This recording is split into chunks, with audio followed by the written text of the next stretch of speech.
Good morning, good evening, and good afternoon to wherever you are around the world. I'm Ross Smith here giving you the intro on the very last race of the season for VWSC at Champion Motorsports. We're here today with the final race in the Modern Championship, the VWSC 2022 final round at Bahrain. It's very close amongst the AMs. We'll get into that pretty shortly here.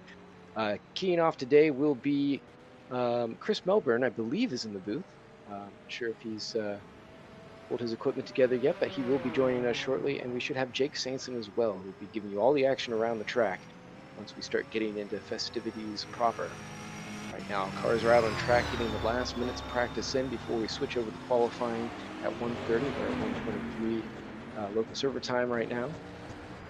It's slightly afternoon on the Bahrain server as it is right now.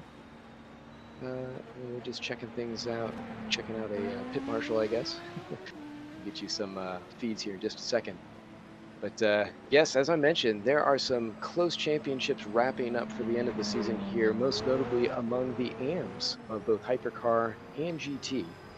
Most of the other ones in Pro, both on the Hypercar and the GT side of things, have been wrapped up either in teams or drivers, or they're so close that mathematically, yes, there's a chance, but unlikely to see any changes really at the top of the field. Though, there will be some podium battles. Go to those here in just a moment. Just checking to see if we have this here. And also, we've got Phil Stocks of SCSR running our cams today. Really appreciate everything that he and his group have been doing for us. Excellent group, mostly focused on stock cars for rFactor 2. They're the geniuses behind the Xfinity mod, and should be seeing some more goodies here before too long. I'm not sure if it'll hit before the end of the year. But keep an eye out, because there's some good stuff coming if you're a stock car fan. Big thanks to them. Thing that they're doing for us throughout the end of the season here, and some of the collaboration that we've had with the Storm Gang Simulation TA2 mod. So if you're interested in some of the American muscle for Trans Am, some of their work is in there, and be sure to check it out. It's quite exciting. I think we, Chris, are you in here with us? I am now, yes. Sorry, I was just setting up everything. No problem, no problem. What's up, Take man? your time. Yeah, it's all good. Good. How are you doing today? Yeah, I'm fucking tired, that's for sure. I've had about 3.5 hours sleep. I've just had an entire race day as well. Yeah, I decided last night was a great time to explore the different versions of Monopoly that exist, and I basically went down a rabbit hole.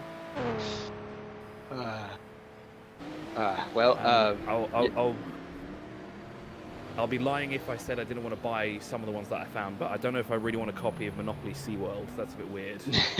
I feel like any version of Monopoly tends to make you want to commit genocide or suicide, one of the two, depending on which side of the equation you're on halfway through the game. This is true. So my girlfriend's actually a big fan of Monopoly, and yeah, that's why we kind of went down the rabbit hole. And I found out there's a Braille edition, and her eyesight isn't the best. So I was thinking about getting it for Christmas, but apparently it's like near impossible to find a copy of it. Wow, that's wild. I can't even imagine what that would add to. Do you know Braille yourself? Oh, what's this? No. I mean, she's not blind, but her eyesight's just absolutely shit. Yeah. Like, it's close enough. Oh, what's this? Oh, it's not what I'm looking for. What the fuck is this? No, unfortunately, no. It's not a big thing. We're quite far backwards in this country. Yeah, you're broadcasting from the UAE, I believe, correct? Yep, I'm still here, unfortunately. Well, we're it's. Yeah, when Jake told me. Oh, go ahead. Sorry, you were saying? I was just saying today's race is over in your neighborhood, virtually, but. Yeah, it is. It's about an hour's flight away. I think it's the only racetrack I've actually ever been to on the day it opened. Oh, really? And I remember it quite vividly as well, because it was a big thing. Like they had like drag racing and stuff like that for the first time, and I'm 100% sure they brought John Force out, and 99% of the people in the crowd had no clue who the fuck he was. Just saw some American man with a very bright smile on his face with very loud cars. That sounds like it would be kind of at home over there in that particular spot. Yeah, Yes. I mean, you're not wrong about that. Racing here is very interesting. I mean, Jay can probably tell you the same thing. The local motorsport scene here is very, very basic. Like, track racing is strictly local only. They don't televise it in any way, shape, or form. Even if when they have people come in and say they want to do it, they're like, yeah, we'll do it. And then out of nowhere, they'll just back out at the last minute, which actually happened this weekend. And they just don't care. But the car culture here is nuts. Like, you've probably heard stories of the cars that people own here, and it's all 100% legit. Like, crazy shit. If I go in my basement now, I don't exactly live in like a fancy area either. There's an Aston Martin parked down there at the moment, and there's all these wild things that come in and out of the building. That's wild. But unfortunately, when it comes to motorsport, they just don't give a toss unless it goes straight in the front. If it goes fast in a straight line for about 3 seconds, then it's yay. Speaking of going fast, We also have a thing here. I'm sorry. Yeah, we have a thing here as well called. I mean, I guess in the US is kind of like what's it called? Uphill racing. I can't remember what the actual name of it's called. Oh, hill climb. Where you just that's it. Where you. No, ours is. So we have a similar thing. You don't obviously do like Pikes Peak kind of stuff. You just go straight up. Jeez. Yeah, and they do this on sand as well, so it's even crazier. I've seen some of the sledding downhill, some of the dune riding, but that sounds a little bit more exciting than Oh no, I would want. these lunatics, they do it uphill as well. Jeez. Oh no, what have I done? Oh.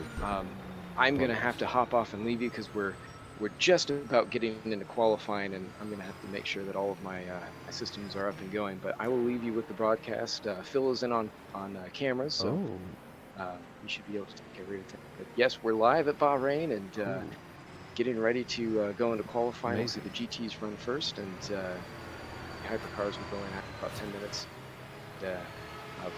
Warm up with the driver's brief, straight into the race. So thank you, Chris. I will check in with you later. Hopefully at the end of the race, when and hopefully you walk away with another championship. Be amazing. Well, good luck. I'll leave you for now, and catch you later. Take care. Mate, good luck to you as well. Good luck. Which is a fantastic time to rearrange my keyboard, didn't I? Well, this isn't making any sense. What the hell? I just lost the key in it. Felix.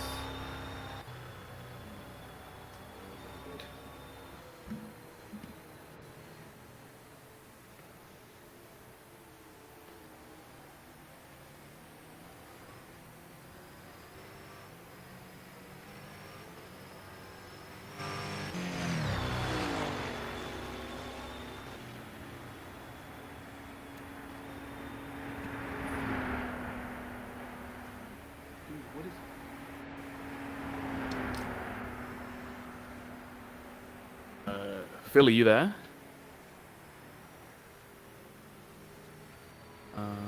Let's see if I can find one. Championship. Timing. That was last time, isn't it? Timing. Hey, Chris. I'm here. Sorry, I was finishing up something on some server setups. And I'm about to hop into the broadcast machine. Cool. What is the website I can use for timing? Because I'm not going to use my secondary screen today. It's being used currently as something else. What's the website? I'm not 100% sure, but I can find out for you. Cool, that'd be great. Thanks, mate. Does this go down here like that then? Nope, that definitely doesn't work. No, 100% does not work. Does it go there? Yep, that definitely feels right.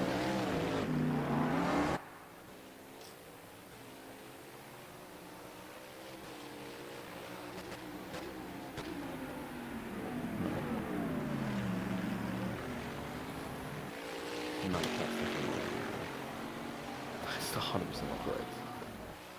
What have I done?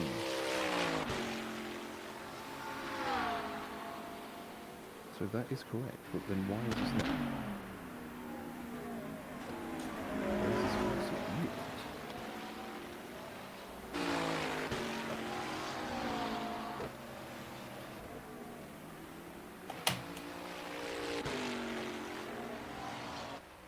Wait, what are you doing? Because we stop. Bloody lunatic. I think No, that doesn't work either. link to the timing in the broadcast channel there. Okay.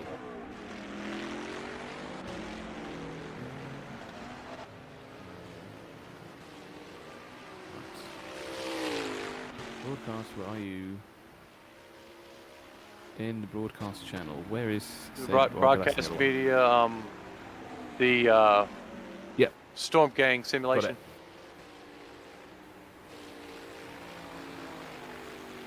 This is not right either. What have I done?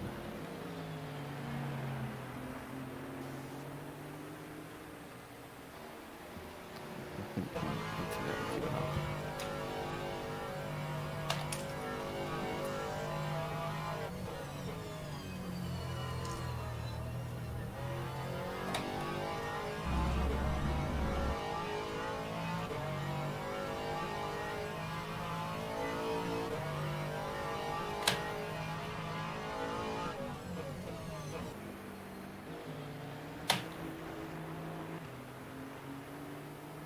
Look right. Right, let's do this. Hey.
Front.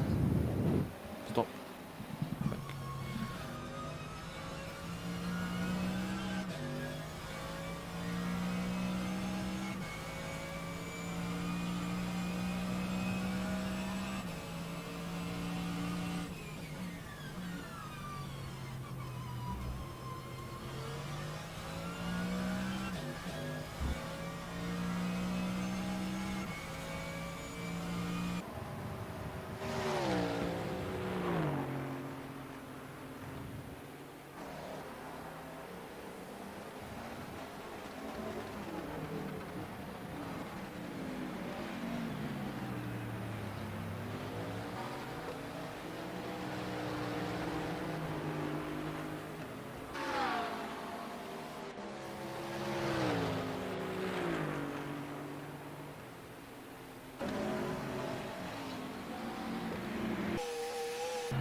I'll be back, Chris. I'm having some technical issues with this. I went into the broadcast machine with my triple setup, and it's a mess. I can't even see. what's going on. It's so pixelated and rubber banding on the video.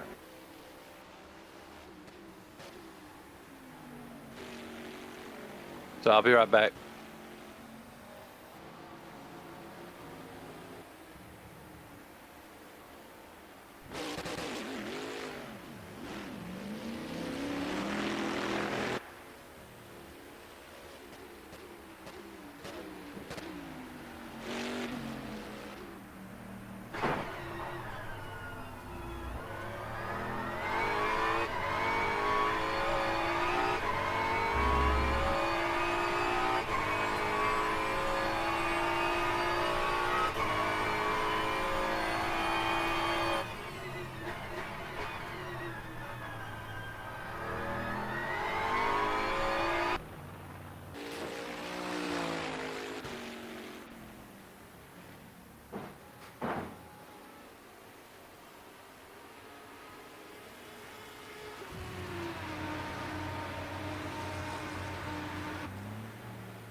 I'm still experiencing issues, Chris.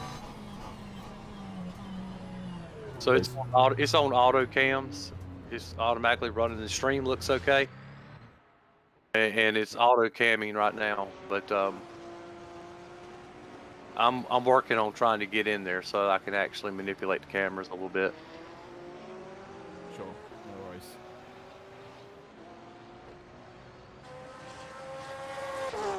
New triple monitor computer, and it's not wanting to work with the broadcast machine for some reason.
Attention grid, will all non-essential personnel leave the grid now.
Attention grid, will all non-essential personnel leave the grid now.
grand finale here of the VWSC 2022 season here with the Hypercars and the GTs. We're about to get ready, so I do apologize for the tardiness here. We've had a few technical issues here, but we are now officially underway here for the very last race of the season here today. It will be about 120 minutes of racing your way. Brian Hall leads from the front of the field from Jerry Chen, John Owan and Norm Graff, with Matthew Overton and Ross Smith, your top six. But before we start looking at what's happening, let's see if everyone makes it cleanly through the first sector here.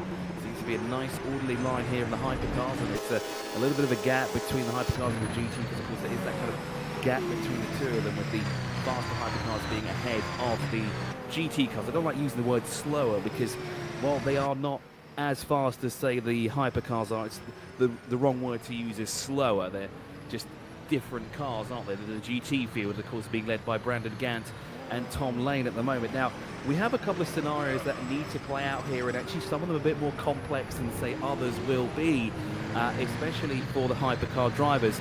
So we'll start with that, because, of course, that is the front of the field here. And for us to crown a champion, we have a few scenarios that could play out here. So John Owan can clinch the Drivers' Championship only if he wins the race, gets pole position, which he didn't get, and Dan Kirby finishes no higher than 10. In all other scenarios, Dan Kirby is declared champion, and that's going to be very, very tough, because Dan Kirby has been one of the most consistent drivers in the championship this entire season, and he's already stuck up there inside the top 10 as well. Now, he wasn't on pole, and he is behind John Owan, who's currently in third position, and John is going to be trying every single thing that he can to stay ahead of Dan Kirby and ensure that he doesn't get past. But Dan Kirby currently in ninth position. He could be crowned champion at the end of this. We're about to complete lap number 1 here as Brian Hall comes across the line, and we can see what the gap is as well, because it looks like Brian Hall's got a fantastic start here. Lamborghini SCD 12, and he's extended his gap now to 1.3 seconds when he came across the line over the Flying Kiwi Racing of Jerry Chen. Norm Graff running in third position in the Ferrari FXX, with Norm Graff is now into third position, with John Owan being bumped down to fourth in the Toyota at the moment. Then Matthew Overton's just moved up into fourth position. So a lot of shuffling at the front for the time being, and this is allowing Brian Hall to escape up the road, which is exactly what Jerry Chen doesn't need at the moment. He's actually tumbled down to 7th position. He's just 2 places ahead of his championship rival. So it looks like Dan Kirby is on track here for the Hypercar drivers title. In the teams category, CMS Pro are the champions, so that's already sorted out before the race even began. In Hypercar AM, there are 8 points separating first and third position at the moment. And if we're going to decide a champion, the battle between them is not clear. It would be technicalities. There are multiple scenarios, as we said here, that can happen, and of them there are even subcategories of how this pans out. So this is, well, I hope you're sitting down for this one, because this is going to be quite difficult. You know what, let's come back to this, because there's quite a lot to talk about the Hypercar AM drivers. And the teams is relatively easy. Flying Kiwi Racing needs to outscore Storm Rider Noon by 20 points to be crowned champions. That's going to be no easy feat at the moment, because currently Flying Kiwi Racing are behind those 2 teams at the moment, Noon Racing and Storm Rider Racing, with Ross Smith gone into 4th, with Jason White now in 5th position. Jerry Chen in the Flying Kiwi car is down in 6th position at the moment, so he's now got Dan Kirby all over the back of him. So we've got a great battle here between the 2 championship antagonists here. So things are going to play out nicely over the next 120 minutes. In GT, drivers all being wrapped up. Brandon Gant is officially the champion before starting the race, and HBD are champions before as well. So those 2 titles are wrapped up. In GT AM, it's another very interesting scenario of what's going to happen, but GT AM teams have already been wrapped up. Now let's quickly go back to Hypercar AM, because this is going to be, well, a lot. It's going to be quite a mouthful to comprehend as well, because so we have 3 different scenarios, and then scenario 3 has its own scenarios inside of it. So if Jerry Chen or Ross Smith win the race, they are the champions. If Eric Moynier wins the race, Jerry Chen can still be declared champion if he gets 2nd place and pole position, which did not. So unfortunately, that's an extra hurdle that Jerry Chen's going to have to deal with. Third, if Ross Smith finishes 5th and Jerry Chen 6th, And A, if Eric Moynier finishes second or higher, he is champion. B, if Eric Moynier does not finish second, Ross Smith is champion. C, I like how this is multiple choice as well that we have here for these titles. If Eric Moynier does not finish second and Jerry Chen gets pole, there will be a tie. But it doesn't seem to be C as likely at all because Jerry Chen, as I said before, did not get pole. And it's bonkers, if I'm honest, here to figure out how exactly it's going to go. I think it's best just to figure it out when we finish the race, Jake. Absolutely. Hello, guys. Sorry it's been a little bit of a late start for me. Daylight savings time, always going to be a bit of a confusing one, especially as I'm not actually based in Europe for this particular broadcast. I'm further afield. But yeah, an interesting battle in all of the individual classes for this one as we watch the duel a little further back for Joaquin Kudrift. And have an interesting one. Jason Whitehead, though, going wheel to wheel as he battles away for position, trying to move his way further forward, dueling away with one of the, I think that's one of the Curie Moynier cars that he's just been dueling away with there on the circuit. Still a lot to play out here at Bahrain on the Sakir circuit with an hour and 14 still on the timing screens. So a fascinating battle still to come. Yeah, now going back to the GT AM drivers title. So Matt Boyce out for the final race, unfortunately due to work commitments. It's either Jamie Zaleczki or Tom Lane that can clinch the championship. And again, we've got multiple scenarios that can play out here. So we have 3 different ones to choose from, essentially, when we come across the line after the 120 minutes have elapsed. Now, Tom Lane needs to win the race with Jamie Zaleczki not finishing any higher than 4th. Now, Jamie Zaleczki has been another driver who's been rather consistent when it comes to finishing these races, and he's always within the top 3 as well. So for Tom Lane, it's going to be quite a tough ask here. Now, if Jamie Zaleczki finishes 3rd or higher, he's officially the champion. Now, Jamie Zaleczki is currently running 2nd just behind Tom Lane, and the gap there is 4.5 seconds, so it's not working out in the favour of Tom Lane at the moment. Now, if Jamie Zaleczki finishes 5th or lower and Tom Lane doesn't win the race, Matt Boyce will become champion without even starting the race. Now, that seems somewhat of a very interesting scenario, how you can completely miss a race due to work commitments and then somehow win a championship if everything goes wrong with the 2 drivers that are contesting with you in that championship. So we've got a 3-way battle with 1 driver not here. However, with Jamie Zaleczki's current track record in the championship this season, this is going to be a very, very tough one indeed for anyone to, well, dethrone Jamie Zaleczki at the moment here. So we're only into the first sort of 10 minutes of the race here. It seems to be we're sort of settling into the groove here, but unfortunately for Jerry Chen, he's sort of all over the place at the moment. He keeps falling down the order and working his way back, only to fall back down again, because now he's gone from, in the past 2 laps, he's gone from 4th down to 7th and then back up again. And Dan Kirby seems to be following him as well, so he's always lurking in the mirror as a constant reminder of what is at stake here. Now, with Dan Kirby haunting Jerry Chen, essentially, it's not what he wants. He wants Dan Kirby to be another 9 cars or so behind him because he needs to be outside the top 10 if Jerry wants to be champion, and that is going to be very, very tough here around Bahrain. It certainly is. I mean, you've got to consider that at the moment, Jerry Chen currently running 4th position overall and still looking at 2nd in Hypercar AM. It is Brian Hall that leads the way overall, as well as in Hypercar. Hypercar AM leader Ross Smith just in front of his colleague Jerry Chen. There's not much to choose between these 2 at all, and you can see them dueling away. Jerry Chen just trying to stick with the Noon Racing Koenigsegg of Ross Smith, but he's got pressure from behind now as Matthew Overton in the Flying Thunder Porsche trying to work his way forward. Now, he is currently 5th overall, but also 3rd in Hypercar AM. There is nothing to choose between those 2 cars, but this is where the slipstream can really kick in. Down the main straight and up to the first hairpin. Going to ride on board here with Jerry Chen. You can just about see how things are looking in front of us as we ride on the onboard camera. It's not quite able to get close enough in the slipstream behind Ross Smith to really make an attempt on the inside. And that's a spinner. We've got a problem further back. That's Craig Dans. So the Bentley Continental's gone around. So Craig Dans having a big issue. That's at the top of the hill that he's dropped it there. Very easy to just take a little bit too much curb and be kicked off into the dirt. So a big issue there for Craig Dans. I don't know whether he's done that on his own or whether he's had a little bit of assistance, but just trying to get going again. Look, he's just tanking the car in wheel spin. And he's quite fortunate because the leaders were coming through at that point. So he almost ended up causing a big headache for the leading contenders in Hypercar AM. but I don't know whether Craig Dans did that on his own or whether he was assisted to the scene of his own incident. Yeah, and it's not the best time to be doing that as well. You don't be doing something so early in the race as well, just when you start to get into the rhythm of things here around Sakir.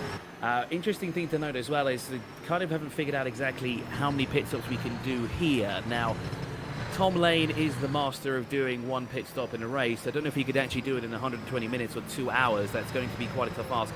Craig Dans is actually now into the pit lane for the first time.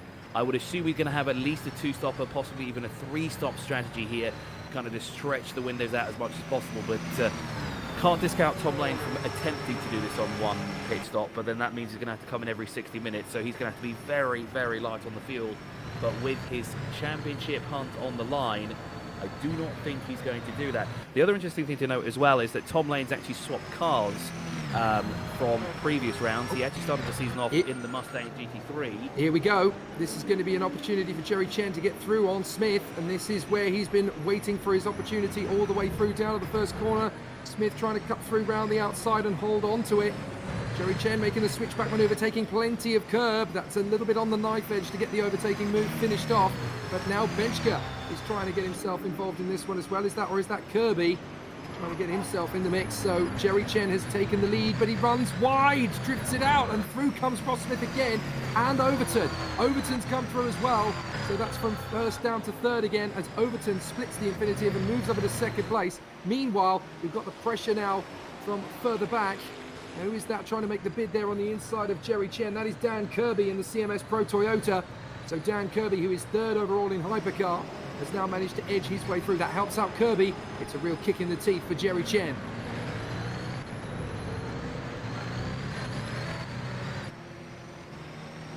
Yeah, this is going back to the whole switcheroo from Tom Lane from the Mustang. The Mustang's quicker in a straight line, however, it's the corners that the Mustang really struggles. It just doesn't have the same mechanical grip, and so he's decided now in the final rounds of the series to swap over to the McLaren 720S, which has got a lot more grip through the corners. And as soon as we say that, he's done a new best lap time there of a 1:58.677 in the GT category. Now, he is ahead of his championship rival, but by not enough, because Jamie Zalewski is currently circulating in second overall. Granted, there is a couple of other cars in between him, but in GT AM, where it counts, Jamie Zalewski is second, but Tom Lane is currently leading the field there. And Matt Boyce is actually tucked in behind him. Did it say here that Matt Boyce is not here? He's certainly not there in the list, is he? So, yeah, that would suggest... Oh, no, he is there. Sorry, he's down in 19th He is position, here. Mike Boyce, in the Trash Panda Lamborghini. So he's a minute and a half back. Oh, banging of doors there between Jerry Chen and Dan Kirby. That got very close to over the limit, as now Overton has run wide and drops back behind Jason Whitehead. So Whitehead having difficulties. Ross Smith, meanwhile, is still battling away with a slower car in front of him. He manages to get past the back marker. But this is the difficulty in this early phase of the race, Chris. They're just going to be tripping over each other one by one. You've got to be so careful where you pitch the car in. Yeah, especially when you've got a 2-hour race as well. The last thing you want to do is essentially destroy your car right at the beginning and chew up all the tyres, waste as much fuel as you're doing here, running wide all over the place, picking up the marbles and everything like that, because the last thing you want to do is offset the car from the get-go. You need to ensure that everything is working pick perfect until you get to your first ever pit stop. And there you see one of the Porsches actually being run out wide as well. So things already getting dicey here in the first 14 minutes of the race, and we already have our first DNF. So it looks to be that Craig Dans has further issues, a possible technical issue as well, as one of the Toyotas runs out wide. Now that is a change position that is not Jason Whitehead, because Jason Whitehead has gone through. Now who's the Toyota that's behind him? Is that Dan Kirby that's had the issue that's gone off wide? I think it is Dan Kirby who's tucked in behind him at the moment. Now, of course, he doesn't have too much to worry about. He's essentially secured a championship title if he finishes where he is right now, or anywhere in the next 4 positions that are behind him, but here 5th position actually that's behind him. He just needs to make sure that he is inside the top 10 to secure his title here for 2022 in the hypercar category. So the train picks up once again down the long front straightaway here in Bahrain. That's Overton looking for a move on the inside. Very late on the brakes. Oh, slight contact there between the two of them by the looks of it. So Jason White and is just watching his rearview mirrors. It looks like Dan Kirby manages to just stay ahead for the time being. Again, looking on the inside now is Matthew Overton. Dives deep into the inside. Is Dan Kirby going to run wide? No, he doesn't. 2 wheels off though, but manages to keep it all in a straight line and denies access once again to the Matthew Overton driven 174 here. The Porsche against the Toyota, and you can see in the background is there is Ross Smith as well, biding his time, waiting for prime opportunity. And here comes Dan Kirby around the outside of the Koenigsegg Jesko. He made that look completely easy. The Koenigsegg Jesko is the more desirable of the cars here. It's certainly the quickest in a straight line as well. But when Dan Kirby's behind the wheel, everything looks somewhat easier than it should be. Well, he also has the shorter wheelbase in the Jesko, of course, which definitely helps in some of the shorter apexes as Overton picks his way through past the Porsche there. Oh, sorry, past the McLaren. I think that's Joaquin Coudray yet again. Here are the class leaders. You've got Brian Hall leading the way in the Hall Brothers Lamborghini. Ross Smith, of course, is 3rd overall in the new racing Koenigsegg. In GT, he's currently being led the way by Brandon Gant in the Nissan in 13th overall. And then the class leader in GTM is still Tom Lane in the Mantis Squid McLaren. So all going well down the home straight. Jerry Chen still looking at 4th position overall, but he has Ross Smith in his sights once again. It's a bit of a groundhog day, the battle between these two as they continue to duel away. Here comes Jerry Chen diving up the inside. Doesn't quite have the opportunity or the gap, or the confidence in the brakes that the car is going to stop on the knife edge there on the inside through the first hairpin. So he's got to pick it back up again on the exit of that first section. They've got some traffic coming up though, so Jerry Chen may seek an opportunity here to dive in on the inside of Ross Smith as they get past. Is that the Mustang that they're just in front of there? And my apologies, that is not. It's we've lost one of the Bentleys from the parade at the moment. That is Craig Dans, the reptile car that we saw spinning off earlier on. Now finds himself out of position. So now Ross Smith trying his luck to get through on the inside there. That's the Aston Martin that we were watching go through. That's Jamie Zaleczki, and he has managed to get himself through there in relatively good stead. As they come up to the back straight once again, Chen has definitely made up some time on Ross Smith. But again, you just don't want to go too ugly early on the throttle or diving down on the inside line. There's a big difference between the Jesko in 3rd position and the Porsche in 4th position, particularly in terms of wheelbase. You can see that the Porsche runs very solidly right round the outside of Ross Smith. Can he carry that round the outside of the left-hander? Ross Smith still holds it to the inside line. He's going to need to commit. They need to give each other space. That was well done. And now Ross Smith's going to go left. But then can he tuck in again for the inside? No, he's going to get boxed in, and Jerry Chen's going to pick it up. Nice manoeuvre. That's another position gain for Jerry Chen, but it's still not enough to claim a championship here, with Dan Kirby still circulating just 2 places behind him. And it seems to be, as you said before, Dan Kirby is just lurking in the rearview mirror of Jerry Chen, just constantly reminding him of what's at stake here and how close Dan Kirby actually is to the back bumper of Jerry Chen. Now, in total, we have 11 manufacturers here that have run in the season so far. Now, not all of them are actually represented here today. I do know that there's at least one of them that is missing. I think it's the Pagani Huayra Imola that's actually missing. Walter De Bruyne is usually behind the wheel of that car, but unfortunately he's not here today with us.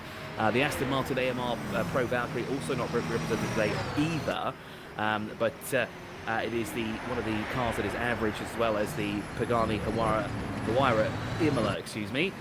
So those 2 cars not the ones of choice here this weekend. It seems to be the Porsche is the ideal candidate here. Now, in the GT field, it's sort of an equal amount as well. There's plenty to choose from, but again, not all of the cars are represented on the field, with a lot of drivers that have decided to swap cars as well throughout the season, because of course during the season they're allowed at least 1 swap to a different manufacturer throughout, as Jerry Chen continues on his way here. So I was just still trying to figure out here the Hypercar Am plan here, because Jerry Chen and Ross Smith are both at the forefront of the field here. So they're running 1st and 2nd at the moment in class. Eric Moyne, who is the 3rd driver in this championship hunt here for Hypercar Am, unfortunately a little bit further back. He's currently circulating in 5th position overall in class here in Hypercar Am. So he's a little bit further back from these 2, and actually Ross Smith has dropped down to 3rd because Matthew Overton has actually gone to 2nd. So if the race were to end now, Jerry Chen would be crowned champion in Hypercar Am. However, we have an hour left to go and an hour left to figure things out, and at least 2 pit stops, so at least some strategy changes might be going on here, and of course if something goes wrong, if the penalty's incurred, it could play in the favour of the other championship hopeful. So we're going to have to go all the way down to 120 minutes a lap to figure out who's going to be Hypercar AM category winner here overall. And where it gets a little bit interesting here is the third option, option C. If Eric Moynihan does not finish second and Jerry Chen gets pole, which is good before Jerry Chen was not on pole in class, the champion will be declared the one with the most wins, the most second places, and etc. etc. It just keeps going down like that, and it gets very confusing, which you can talk about closer towards the end as well. But there is a long story that's being played out here for the Hypercar AM category. The Hypercar AM category alone is the biggest story to sort of unravel here around Sakhir. And I can't believe we've come all this way from the beginning of the year. We're wrapping it up in the final race of the season as well. It's an absolutely phenomenal season that it's been here for us here in the Virtual World Sports Car Championship. Yeah, testament to just how competitive it is, how strong the community is, how evenly distributed the race teams are. They've given us great entertainment from the start. As we watch Dan Kirby now going wheel to wheel with Overton. So Kirby's trying to get his way through into 4th position overall if he can get past Matthew Overton. We've got a brief yellow in Sector 2, so just a trip up off the road. Oh, and that's Jerry Chen! Jerry Chen's made the mistake! Jerry Chen has dropped back behind Overton and Kirby, so that's a big mistake for Jerry Chen. He's thrown away the lead in Hypercar AM. Talk about pressure for the man who is on course to win this championship. He has dropped it while leading. Big issues for Jerry Chen as he comes off the turn, trying to get himself back up to speed again. But Jerry Chen has made the mother of all mistakes here at Sakhir in the season finale, and he's now leaving the new leader, Matthew Overton, to duel with Dan Kirby. And look at that, Overton lets him go. He doesn't want to battle with Dan Kirby. He's got bigger fish to fry with Jerry Chen. So this is big drama as Overton and Chen now get to battle for position again. But look, Overton's moving over. He's letting Jerry Chen come back through.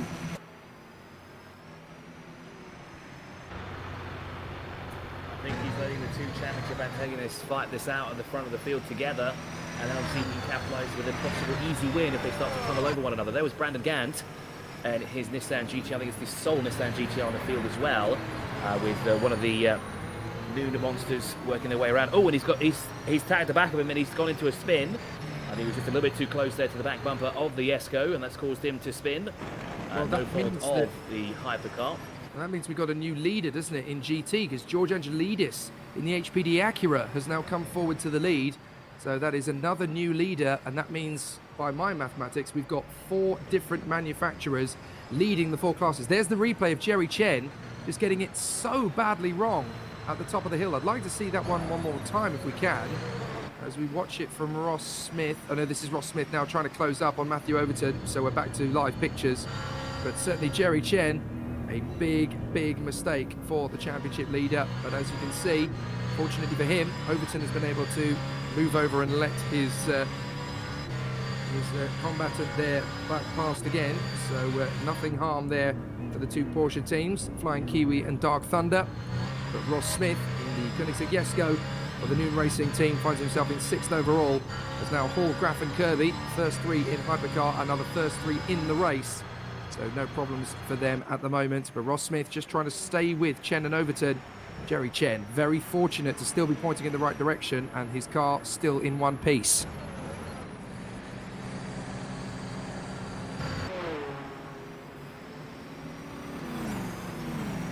Yeah, and in GTM at the moment, it's still Tom Lane out in front of Matt Boyce and Jamie Zalewski. But if he wants to be crowned champion, he's going to have to be doing a little bit more. And he's going to need the field to do a little bit more for him as well, because he needs Jamie Zalewski to finish 4th or lower at the moment. And as they're running right now, that's not the way it's panning out for him at all. George Angelidis leads in the GT category. But as we said before, that's already been wrapped up already here as Brandon Gann is champion, so no need to worry about that. That spin doesn't cost him anything. It just cost him a position in the lead of the race there, just to get that extra win there for bragging rights to end the season on a high. But going back to the battle in GT AM, as I said, we've got 3 drivers contesting for that: Jamie Zalewski, Tom Lane, and Matt Boyce, and they're all actually conveniently all together. They are running 1, 2, 3. Now the gap between them is quite significant because actually Tom Lane is much further up the field than both Mike Boyce, sorry, and Jamie Zalewski. So we don't have Matt Boyce. Apologies, he is actually not here. It's Mike Boyce that we have there at the moment, in between the two of them. So we don't have the top three in GTM. We have only the top two. But as we said, one of the championship possibilities here is if neither of these two finish with inside the top five, Matt will be the winner, and he wouldn't have to have needed to start the race here. So he'd be very delighted if he gets a quick phone call after the race is completed that he's been crowned champion, despite not even being here. So we'll keep a close eye on the battle there between those two, because at the moment it's advantage Jamie Zalewski, having currently being inside the top three here since the get-go. So Tom Lane needs him to finish fourth or lower, and Zalewski just needs to finish third or higher. So essentially Tom Lane just needs him to finish fourth at the moment, and that's not working out the way that he wants it for the time being. He can push as hard as he like, but he needs other drivers behind him to also push just as hard as he is.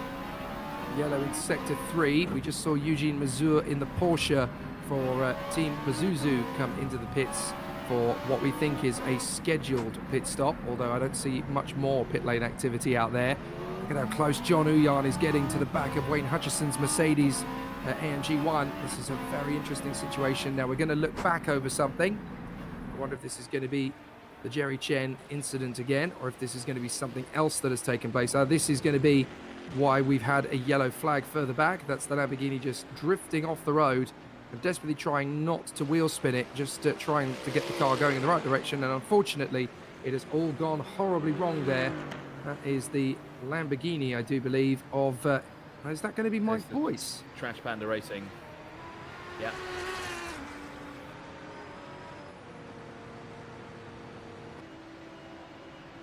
Zalewski now to second place overall in the running.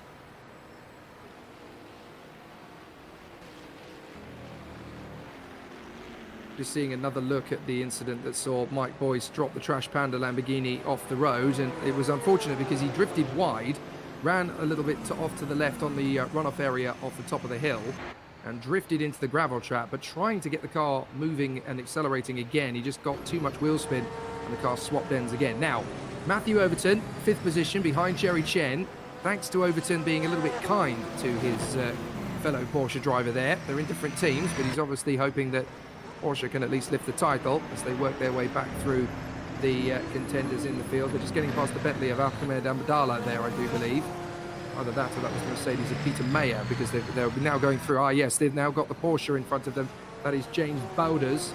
So James Bowders trying to get out of the way. Matthew Overton is staying as close to the back of Jerry Chen as possible, but he's actually getting boxed in now, look, behind Bowders in the Porsche GT car, who finally gets out of the way in good nick and lets them go. But that's going to be a bit of a headache now for Overton, because he suddenly has Ross Smith in the Koenigsegg a lot closer to him than before, and the traffic has been dealt with. So this is all going to come down to the reaction times and the stability of the sectors for Matthew Overton in 5th position. And overall top 3, it's still Brian Hall in the Hall Brothers Lamborghini, Norm Graff in his Ferrari, and Dan Kirby in the CMS Toyota, still doing a very fair job. As into the pits comes John Uyan in his CMS Pro Toyota. His teammate Dan Kirby looking strong in P3 for the moment. There's Norm Graff in the Ferrari FXXK Evo, and he is trying to move up as close as he possibly can to the Hall Brothers Lamborghini of Brian Hall, but the deficit is still at about 4.3 seconds at the present moment.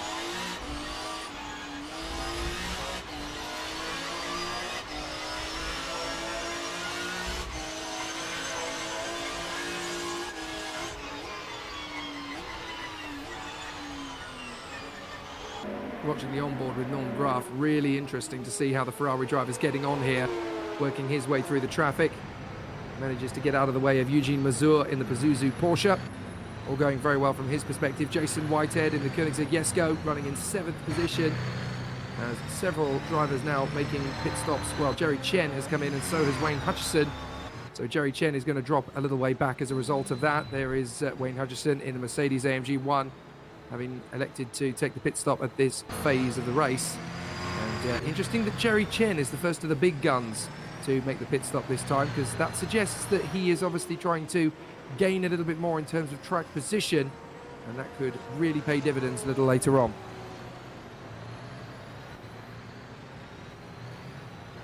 already, and she's come in twice. Joaquin came in earlier on. They were both unscheduled, so might be some issues further down the field as well.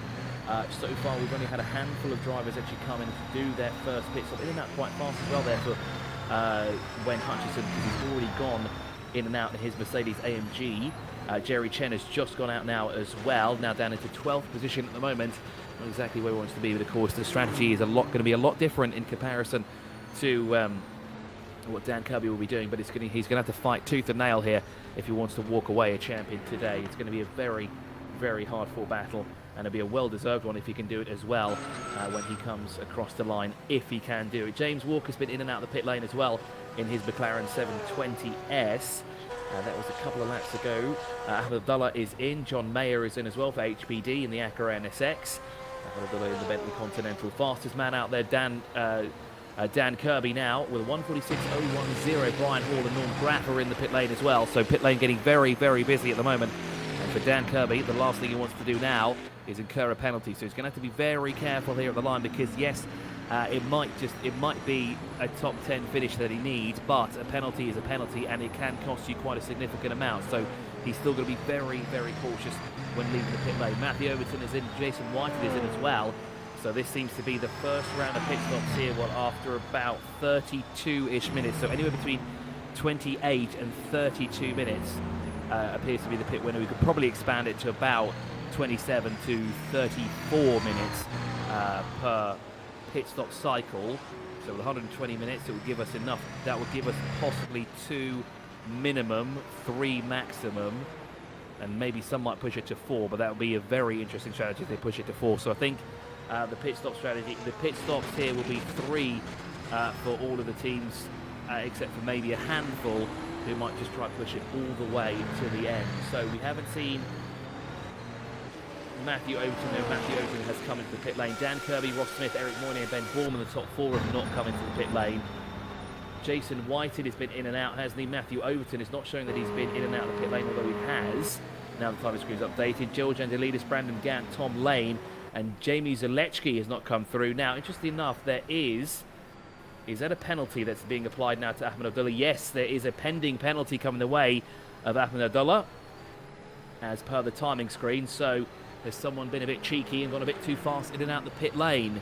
Now, the good news is for him that he's not part of a championship hunt here. However, he does want to win here for bragging rights, especially when you win the last race of the season as well. However, that is going to cost him.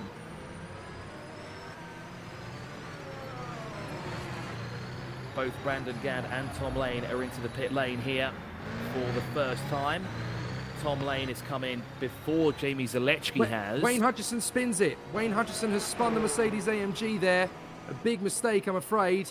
So, sorry there, Chris. Obviously, you're right in the middle of the tough part of the zone, but Wayne Hutchison has spun the Mercedes AMG 1, having just got out of the pits in front of the likes of Jerry Chen and Matthew Overton. He's now going to be behind them without any question at all, as Peter Mayer has come through. Ed Jones is currently in pit road, as is the Porsche driver James Boders.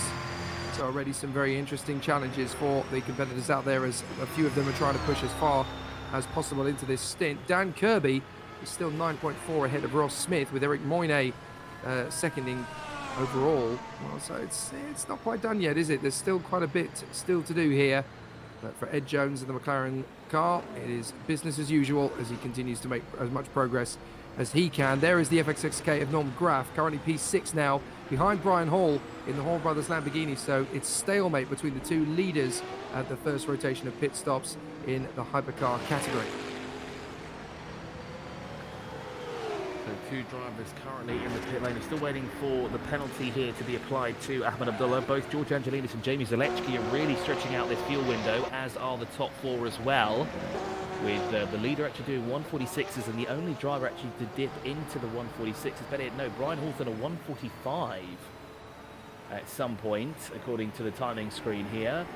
Now, how has he done that and not got the purple time? That's quite interesting. Maybe that was done during quali, and that's as to why. And this is in race pace at the moment. So Dan Kirby is shown as the fastest man. I think he might be the only one to have actually dipped into the 146s. So it'll be interesting to see when he comes in. As I said, he's really stretching this out as far as he can possibly go. And then he'll be one of the 2 drivers, or handful of drivers even, to do it on a 2-stop strategy here. Ross Smith is in the pit lane for the first time, comes in from second, and now Brian Hall retakes second position. As Ross Smith will now fall down the order. Eric Moyne is in the pit lane as well, one of our 3 championship protagonists in the Hypercar AM category.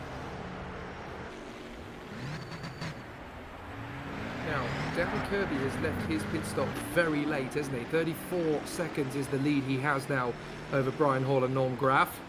Interestingly, Hall and Graff have kind of ended up as a stalemate. This is a replay of Ross Smith going straight on at the first corner, coming out of the pits. So a big mistake for Ross Smith in the courtesy of Jesko.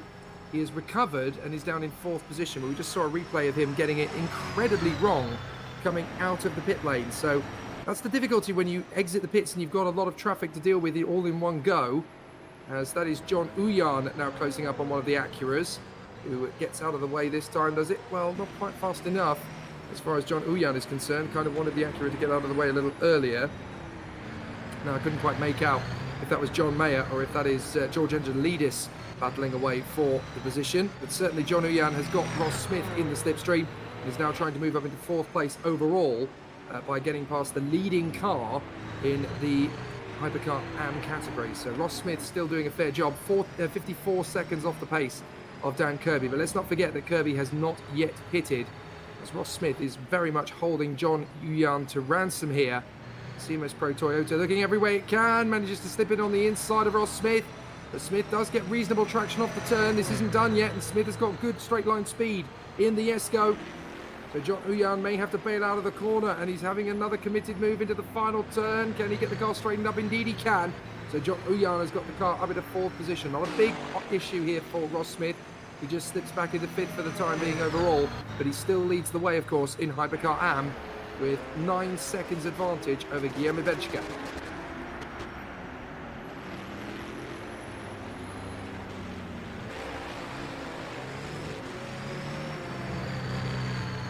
Only 2 drivers are yet to come in, so 2 drivers really extending this fuel mileage window and pit stop window as much as they can. Of course, it's a strategy being played out. So, of course, with the longer they stay out, of course, the lighter the car will get, but the more of the tyres will be worn out, so the slower they'll start getting. But it seems to be that Dan Kirby is not slowing down at all here.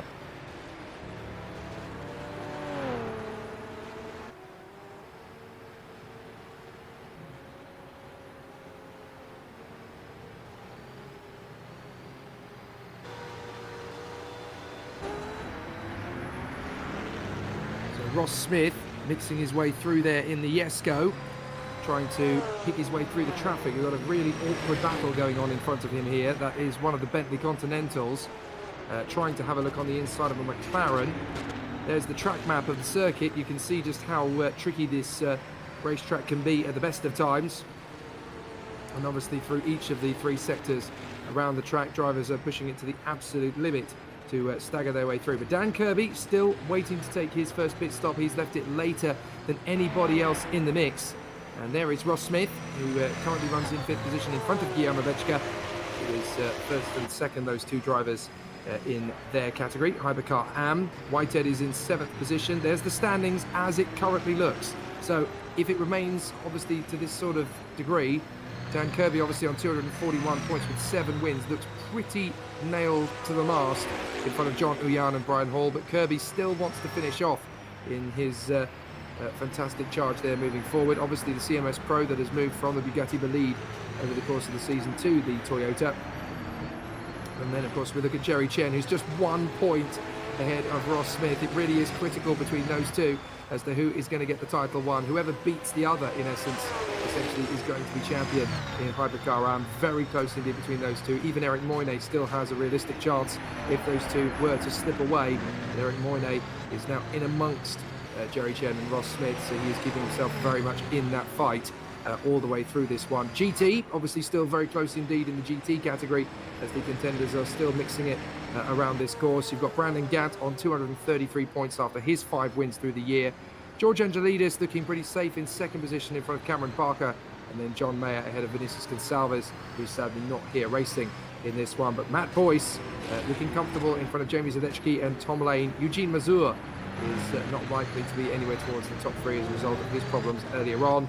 So he finds himself a long way down, but certainly for Matt Boyce, he could win this title without even being here, provided the result goes his way and Stardust Aston Martin driver Jamie Sadecki doesn't get his opportunity to put on a strong comeback. So it's definitely tight in the Virtual World Sports Car Championship finale for the modern hypercars and GTs here at the Sakir circuit in Manamah on the Bahrain International Circuit. A very tricky race circuit for this particular duel, and of course it is the scene of the season finale of last year's World Endurance Championship, where we saw Ferrari versus Porsche tangling in the final 15 minutes of a 6-hour encounter. A really tough way for the championship fight to come to a close. There is Ahmed Abdallah, 14th overall. And Ahmed Abdallah is currently second in GT. And he's coming in. Sorry to cut you off there, Jake, but Dan Kirby has come in after 40 minutes of racing. That is a mega stint. This is Ahmed Abdullah's second trip to pit lane, and this is for a penalty, I presume, because he had that penalty looming over his head from before. So he will now drop positions, of course, because you'll have to do that drive-through. But yes, Dan Kirby has come in. He's the latest of the drivers to come in at the 14-minute mark. So I have a feeling he's going to do it on one stop here. So it seems to be one stop is actually possible. I thought it wouldn't be possible. I was aiming for at least 2 from all the drivers, but a very interesting strategy as well to be played out here by Dan Kirby. It seems to be Johnny One wants to make sure that he has all the fuel that he needs and the tyres that he needs to go all the way to the end, and not really think about what Dan Kirby is doing out there on track. He just needs him to finish 10th or lower. Actually, he needs to finish 11th or lower, does Dan Kirby, for Jerry Chen to be crowned champion, and that is certainly not going to be an easy one for him. It's not Jerry Chen, is it? It's Johnny One that's in the title fight with him. Yes, it is. Sorry, apologies for that. It's Johnny One who's currently in 4th position, and oddly enough, he's actually behind Dan Kirby, despite that one-stop strategy that he's playing out here, which makes things, again, very interesting. So Ahmed Abdullah's come in, and he's done his drive-through penalty. Brandon Gant getting it all crossed up there as he comes onto the back straight. So Brandon Gant, who is leading in GT, only by a couple of seconds to John Mayer in the HBD Acura, and his teammate, of course, is next up in 3rd. That's George Angelidis. So Brandon Gant can't afford to make too many more mistakes than that in the GT category if he wants to win it. As we ride on board with Eric Moyne, the man in front of us is Wayne Hutchison in the Mercedes AMG 1, but he just doesn't have the straight line speed. What he does have is the pressure from Jerry Chen behind him. Jerry Chen hoping to work his way forward and retake the lead in the category, but Jerry Chen is currently in 5th position in Hypercar AM. What a difference the shuffling of the deck of the pit stops makes. And obviously we're waiting to see if Ross Smith can still hold off from Guillermo Benchka. 3rd in the class is Wayne Hutchison, ahead of Moyne and Chen. Very tight indeed. Matthew Overton finds himself in P6. The plot is thickening all the time, but you can see in the rearview mirrors of Eric Moyne that he has got big pressure here from Jerry Chen. The Flying Kiwi is all over the back of him. Which makes things very interesting here. Riding on board with Eric Moyne for the time being. As he said, he's got a rearview mirror full here at the moment. He's, of course, one of our 3 drivers that's in contention for an overall victory here in Hypercar AM. Now, just looking at the timings here, Dan Kirby's gone quick again. He's still got that 146.010. They're showing that a few of the drivers have done 145s, including Johnny One, the man who he is trying to beat, and well, he doesn't have to do much to beat him at the moment because he is currently sitting in front of him. So it looks like the swing for the championship title in the Hypercar AM category, the Hypercar overall, is in the favour of Dan Kirby. Now let's go to the Hypercar AM category here, because again we have 3 drivers in contention: Jerry Chen, Ross Smith and Eric Moyne. Now of the 3, it appears to be Ross Smith who's leading, so the championship favour is certainly in his court at the moment, with Jerry Chen currently circulating in 10th and Eric Moyne just ahead of him at the moment in 9th position. So Ross Smith, if the race were to end now, will be crowned the champion in the Hypercar AMS category. Flying Kiwi Racing are currently sat behind the Noon Racing of Ross Smith, so it would be the way of Noon Racing to be crowned champion.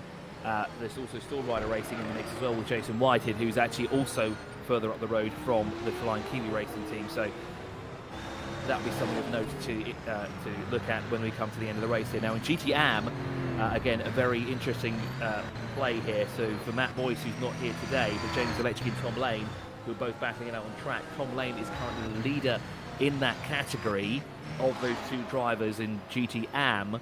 However, he needs Jamie Zalewski to be outside of the top 3, which unfortunately is not going the way because, of course, Jamie Zalewski running in 2nd overall. So it looks to be if the race would end now, Jamie Zalewski will be crowned champion, which is exactly what he'd like to do. John Mayer is into the pit lane in the HPD Acura NSX. It's showing that this is his first time in the pit lane. I don't think it is. This must be his 2nd time in because he's not the last of the drivers to have come in. So this must tick over next time when he comes out of the pit lane. It's showing us his 2nd pit stop. As there he is. He pulls in now from 5th overall in class. Of course, he's in the GT category. Now, this, of course, is kind of around the start of the 2nd window. It seems a bit early, though, for him to be coming in now, but he was one of the early takers in the pit lane, if memory serves me correctly here. We have just a quick look at when exactly he came in the first time. Indeed, that was his 2nd time in the pit lane as well. So just do a bit of quick math here to figure out when he was last in the pit lane. While you're doing that calculation, we've got Jerry Chen desperately trying to fend off from Overton and Hutchison. 3 drivers dueling away for 3rd position in the category, and this is of course for 8th place overall. So Chen trying to hold it together. A brief yellow in sector 2. There is a yellow in sector 1. But you can see that Hutchison is really giving pressure to Overton. And there in Jerry Chen, he's just holding his nerve here in 3rd position. It is so tight between these 3. Desperately trying to hold it on the straight and narrow. Jerry Chen feeling the pressure of Overton. Yet again, the Porsches trying to stretch away here from the Mercedes AMG 1 of Wayne Hutchison, who has continued to doggedly attack every single race circuit this year with just as much aplomb as the previous to it. This has been a very solid start indeed for Wayne Hutchison, running in 5th position in the Mercedes AMG 1. We come down the main straight again, and Jerry Chen looking very comfortable here in front of Matthew Overton, with Wayne Hutchison still breathing down the neck. And who's that in the background? Is that Eric Moynet? I think it might potentially be... No, it's a back marker. My apologies, sir. Eric Moynet. No, it is Eric Moynet. He is there or thereabouts. He has crept in behind Wayne Hutchison in the Mercedes AMG 1. So this isn't done yet either between these guys. And Jerry Chen, another mistake at the top of the hill. That's where he dropped it last time. He's certainly feeling the pressure now, Chris.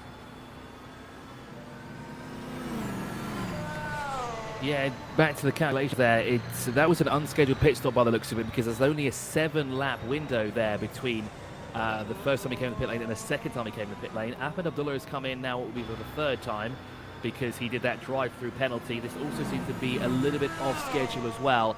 I think he might just be topping up as much as he can to go all the way to the end of the race here, as this would appear to be, as I said before, the sort of the beginning of the pit stop cycle for the 2nd round here.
Well, apologies for the dropping in picture there, folks. Hopefully your screen is back in the same breath that ours is.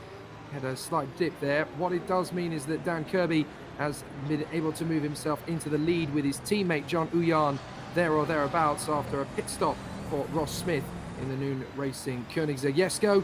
We're watching Jerry Chen, who is currently 4th overall and 2nd in category, trying to get away from Overton, Hall and Hutchison. So Hutchison has obviously brought it into the pits along with Norm Graff in the Ferrari FXXK Evo. So some good battles all the way. Jake Sanson and Chris Milbourne with you for this final race in the Virtual World Sports Car Championship 2022, playing out on rFactor 2 with the help from the team at Champion Motorsports and Storm Gang Simulations. It's been a great end to the season so far. It's still a very tight battle as Jerry Chen is trying to get the job done here in his battle with Ross Smith for the title. You can see that these two drivers still trading sector time, still trading battles and positions at the moment. Matthew Overton is just there, hungrily watching every single placement that Jerry Chen is able to run. The Flying Kiwi driver is there in position, looking very solid in 4th position at the moment, but he doesn't want to push it too far over the apron at the moment, just trying to work their way through the traffic. You've got James Boders just in there in front.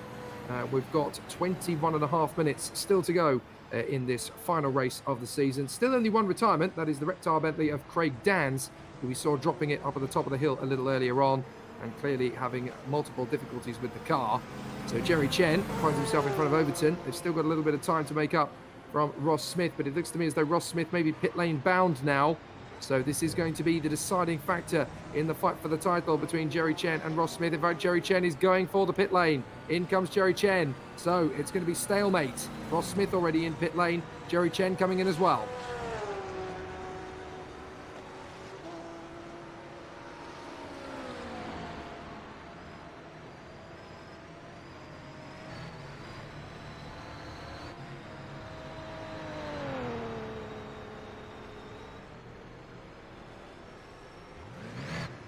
Smith and Chen both in pit road. That's the Koenigsegg in front of the Flying Kiwi Porsche. Jerry Chen dropping back down the order as we expected him to do through the proceedings. But Dan Kirby is just 20 minutes away from wrapping up this title for the CMS Pro squad that started the year with the Bugatti Bolide cars, switched over to the Toyota GR010s midway through the season, just obviously opting to go down a different path in development. But Jerry Chen in the Flying Kiwi Porsche, making his way out onto the circuit. Now, where does he filter in? Behind Wayne Hutchison and in front of Jason Whitehead, only just. He manages to slot in there behind Jamie Sadecki, who is in the Stardust Autosports Aston Martin. 20 minutes to go then. Jerry Chen sweeps around the far side and looking very solid. Dan Kirby leads the way by 3.2 seconds then to John Uyan from Overton, Hall, Graff and Ross Smith. With battles galore. The leading GT is now currently George Angelidis in front of Brandon Gant and John Meyer. The leading GT AM is Tom Lane ahead of Jamie Sadecki, and then it is Stephen Miller. Jake Sanson and Chris Milbourne, I should say. I'll get the worms out eventually.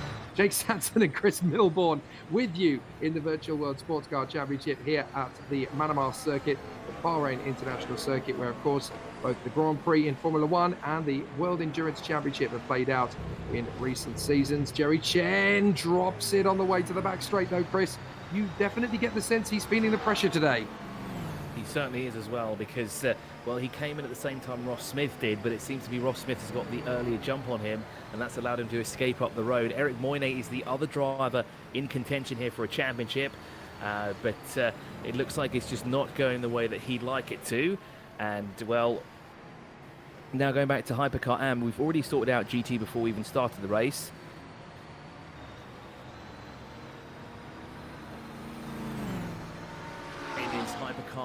GT AM that is to be sorted out as well. So in GT AM it is Jamie Sadecki.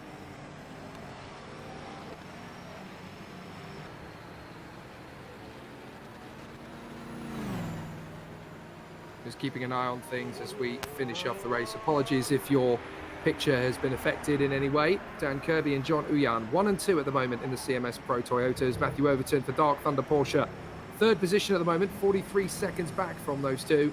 Of course, Dan Kirby trying to go the long distance on just one pit stop, the same as his teammate John Uyan. If CMS Pro can really pull this off and only manage to get the job done on one pit stop, That really is quite extraordinary. Third place at the moment for Matthew Overton in the Dark Thunder Porsche, as we mentioned. Brian Hall in the Hall Brothers team Lamborghini. Norm Graff in the Ferrari FXXK Evo, still running well in 5th position in front of Ross Smith in the Noon Racing Koenigsegg Jesko. Then Ben Borman in his Jesko is in 7th place, ahead of Wayne Hutchison. At 9th position for Jerry Chen, the Flying Kiwi Porsche in 9th position in front of Jason Whitehead in the Storm Rider Koenigsegg. Guillaume Bejke in his Jesko is 11th in front of Eric Moyne in the Acuri Moyne Lamborghini. Then George Angelidis for HBD Acura in front of Tom Lane in the Mantis Squid McLaren. That's the head honchos of the GT world. Brandon Gant in his Nissan GT, 15th in front of Jamie Zadecki, the Stardust Aston Martin, and John Mayer in the HBD Acura from the McLarens of James Walker and Stephen Miller, the latter, of course, in the Speed Details machine. Ahmed Abdallah in the Bentley Continental GT, 20th at the moment in front of Mike Boyce in the Trash Panda Racing Lamborghini. His brother Matt is not here racing, but could still seal the title. 22nd place for Peter Mayer in the Mercedes, ahead of Ed Jones, James Bowders, Joaquin Coudrier and Eugene Mazur in the Pazuzu Porsche. They are the last drivers in, because Craig Dans in the Reptile Bentley Continental has gone no further since about lap 6 when he dropped it. So the rest of the field still very much having completed 35 laps thus far. We're on lap 36 of the race. But Dan Kirby and John Uyan separated by just 45 seconds after such a lame period. Obviously, John Uyan deciding to commit to the pits. Can Dan Kirby go all the way, though, on one pit stop? He doesn't really have to, because obviously he's got a little bit of a buffer to play with, a bit of a cushion, and momentum is definitely with him. But certainly Dan Kirby wanting to get this done on his terms, in his manner. I think, though, for him, it's more of a bragging rights thing and really trying to push John Uwan all the way to the absolute wire, that he can do it on one stop where John has had to do it on 2. And it's, well, I think it's almost game over for John Uwan here, because unfortunately what he's going to need is a major issue for Dan Kirby. And, well, Dan Kirby is not one that's known for these kind of things to happen, and he's been very consistent throughout every race so far this season. He's not put a foot wrong. He's not put a foot wrong either here in this race. He did start further back than John Uwan did. However, he has slowly carved his way to the sharp end of the field. He stayed out in front, and more importantly, he's found out how to do this race on just one pit stop. 2 other drivers have managed to do this as well, including Tom Lane and Jamie Zalewski, plus a handful others who have not come in. But of the 3, I think, of the cars that have not come in yet to do their second pit stop, those are the 3 I think that will do it on a single pit stop. Tom Lane is known for doing this throughout the champion. I think he's done it more than once, and he's always a name that we always think of. If there's anyone that can do it on the smallest possible amount of pit stops, it is going to be Tom Lane, and he has not disappointed here again. But unfortunately for him, his strategy of doing one pit stop, it seems to be that Jamie Zalewski's figured out how to do that as well, because of course now Jamie Zalewski, currently in 2nd overall in GTAM, is not where Tom Lane would like him to be. He needs to finish 4th or lower for Tom Lane to be crowned a champion in the GTAM category. Of course, Tom Lane is leading that class at the moment, with Brandon Gant stuck in the middle of them, so there is a GT car between the 2 of them. However, it is not what he would like right now. He would prefer if that Jamie Zalewski car was a few more places behind him. So it looks to be Jamie Zalewski here is on track here for a championship in GTAM. So that is definitely going his way.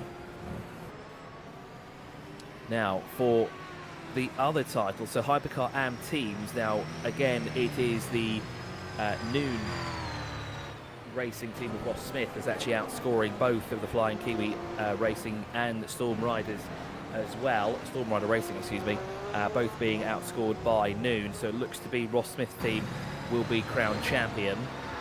But for the Hypercar AM, it's still kind of all over the place here, because, well, Ross Smith needs to beat both Jerry Chen and Eric Moyne. Now, currently, it looks to be that Ross Smith is actually in the lead in class in Hypercar AM, which gives him the upper hand for the time being. Jerry Chen is a few places behind him, make that 4 places behind him at the moment, and then Eric Moyne is a further 6 places back. So it looks like the championship is certainly looking very comfortable here for Ross Smith. However, there is around 15 minutes left on the clock, less than 15 minutes on the clock actually. So now is where Jerry Chen and Eric Moyne need to start making some headroom, along with Tom Lane, although for Tom it's not much he can do, can he, besides just being in the lead of the class that he's currently in, which is of course GT Am. But for Jerry Chen and Eric Moyne, they can actually do something here in the last 13 minutes of the race here. So these now final few laps are very, very crucial here for those two drivers.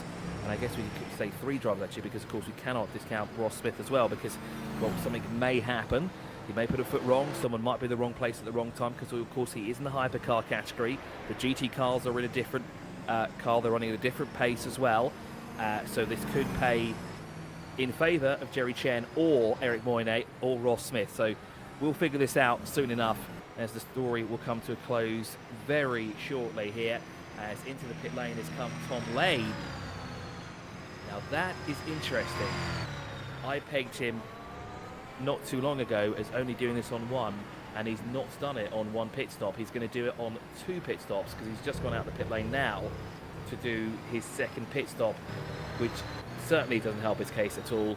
He is still ahead of Jamie Zalewski though, as he's gone in and out. I think this is just to ensure that he has enough fuel to get to the end of the race here, I think. But in terms of the championship, I think it is all over for him, unfortunately.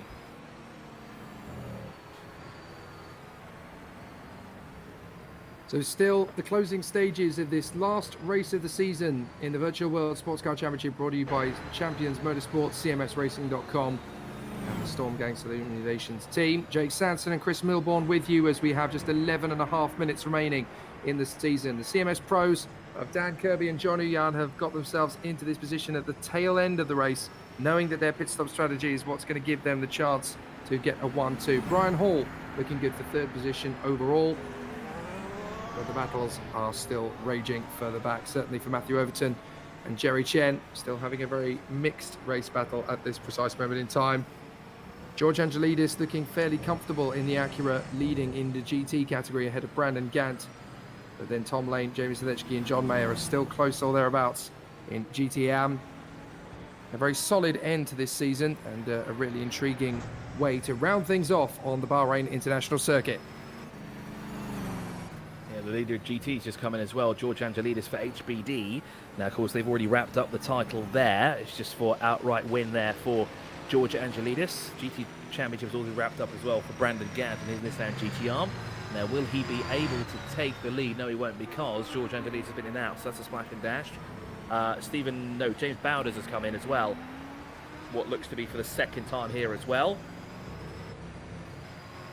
So it looks to be only 2 drivers may do this on a one-stop strategy, Dan Kirby and Jamie Zalewski. But saying that, Ben Borman has only come in once as well during this time. Jamie Zalewski is the other, and Peter Meyer has only done 1 pit stop as well, which is quite interesting to note. So we've got 4 drivers currently that have only done it on 1 pit stop, and we have less than 10 minutes to go.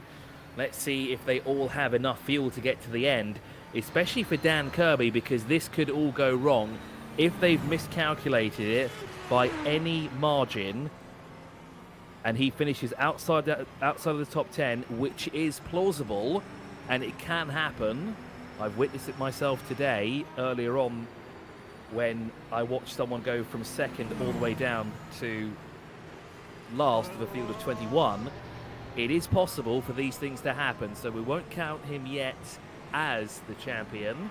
We'll play that out soon enough in 9 minutes. Ben Borman comes in the pit lane though for the 2nd time, so he will not do this on a one-stop strategy. He is thinking of the bigger picture here for a nice point scoring finish here to end the season inside the top 10 as well. Although I think he may lose 10th position, because Gunnar Benchka has come through and across the line and is only a corner behind him for the time being. And Ben Borman has just come out behind Jason Whited as well. So we've got a battle here in the closing stages for 10th overall between Jason Whited, Ben Borman and Gunnar Benchka. Actually, that'll be for 9th position overall, as Gunnar has got the run on Ben Borman for the time being, going through sector 1 here in the closing stages of the race. So only 3 drivers left to do their extra pit stop if need be. Can they make it to the end? Do they have enough fuel? Do they have the tyres to do it as well? Well, we'll sort that out in just over 8 minutes. This is a circuit that punishes the brave and also rewards the patient. It's a very tough circuit, the Bahrain International Circuit. We've already seen a few drivers drop it in various places over the course of this one. But certainly with 8 minutes on the clock, it's looking very neat and tidy if you're Dan Kirby, looking there or thereabouts for the other contenders in the mix. Certainly for George Angelidis, looking good for a GT victory in front of Brandon Gant. Tom Lane looking good for the AM victory in front of his colleagues out there on the course. I'm actually surprised that we've only had one retirement. Everybody else has been pushing it to get the distance done. And Dan Kirby is now on his 41st lap as we get closer and closer to the tail end of this race. I think we're only going to get to lap 44 by the time this race is over. 45 at an absolute push, but certainly a very solid and spirited end to the great battles that we've seen and the great tactics from CMS Pro. They have been absolutely amazing for Dan Kirby and John Huyan today, just staying out there and letting that first stint go as far in as humanly possible. 40-minute stint. That was really very impressive to watch from Dan Kirby, and as a result of that, they're not going to try any further tricks. They don't need a quick splash and dash or anything. They may decide they want to in the closing stages because they've got 45 seconds over John Huyan, over Brian Hall. So there's still plenty of opportunities for this to play out, but certainly tight battle all the way through as we now watch. Oh, Jerry Chen nearly tripping over a back marker big time there. That could have been a very nasty end to his run. I've just seen that Jamie Zalewski's come into the pit lane as well from second in GT AM, so he's now tumbled down a bit. James Walker, John Mayer, Alvin Abdullah are all in between himself and Tom Lane. I don't think that's enough for Tom Lane to secure the championship, but I do believe for Dan Kirby, I think it would be a very wise idea to come in the pit lane within the next 5 minutes, just in case, because you never know what might happen in the closing stages of the race, and it's better to be safe than sorry. With a gap of 38.3 seconds, I'm quite sure he can get out in front of the 9 cars that are currently behind him. I know obviously he wants to end the season on a high, he wants to end it with a win, but I think it could all turn to heartbreak if he's miscalculated by the ever so slightest of margins. And again, that's not the way you'd like to lose a championship either, by a very small miscalculation. So just under 6 minutes remaining on the clock. We're looking at Jerry Chen right now. Again, one of our 3 drivers in contention here for the Hypercar AM category, but at the moment it is in favour of Ross Smith, who currently sits in 5th position overall for Noon Racing in the Koenigsegg Jesko, just behind Norm Graff. He's ahead of Wayne Hutchinson at the moment. Now the other driver in contention for that is Eric Moyne. Unfortunately, he's too far back to make a challenge, so it looks like Ross Smith may be the one walking away with the title in Hypercar AM ahead of this man right here, Jerry Chen. In GT AM, as we said before, Tom Lane unfortunately hasn't got enough cars in between himself and Jamie Zalewski to walk away with the title. And in Hypercar overall, Dan Kirby is sitting in the position that he needs to be in, and he has 9 other cars between himself and a championship, which is exactly how he'd like to end this season here. And with a win, no doubt, as well, so he'll end it on a high.